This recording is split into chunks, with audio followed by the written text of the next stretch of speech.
5 পরিচালকের বিরুদ্ধে মামলা দায়ের বিষয়ে চ্যানেল আই-এর বক্তব্য। ঢাকার চিফ মেট্রোপলিটন ম্যাজিস্ট্রেট আদালতে চ্যানেল আই-এর 5 পরিচালকের বিরুদ্ধে ফারজানা রশিদ ব্রাউনিয়া মামলা দায়েরের প্রেক্ষিতে চ্যানেল আই কর্তৃপক্ষ ও পরিবার গভীর উদ্বেগ প্রকাশ করেছে এবং মিথ্যা মামলায় তাদের হয়রানি বন্ধের দাবি জানাচ্ছে। বুধবার 2-5 সেপ্টেম্বর গণমাধ্যমে পাঠানো চ্যানেল আই-এর নির্বাহী পরিচালক প্রশাসন মোহাম্মদ মাসুদ স্বাক্ষরিত এক বিজ্ঞপ্তিতে এ দাবি জানানো হয়।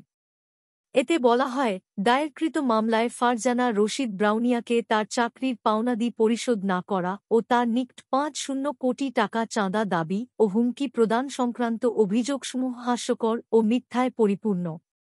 মামলার দরখাস্তে যে সমস্ত অয়াচিত ভাষা ব্যবহার করা হয়েছে তা খুবই দুঃখজনক। বিজ্ঞপ্তিতে বলা হয়, চ্যানেল আই কর্তৃপক্ষ এই মর্মে ব্যাখ্যা প্রদান করছে যে ফারজানা রশিদ ব্রাউনিয়া কোনকালেই চ্যানেল আই-এর স্থায়ী কোনো পদেই কর্মরত ছিলেন না। চ্যানেল আই-এ একসময় প্রচারিত স্বর্ণ কিশোরী নামক অনুষ্ঠান পরিচালনার দায়িত্ব তাকে দেওয়া হয়েছিল এবং সেই মোতাবেক তাকে সম্মানী প্রদান করা হতো।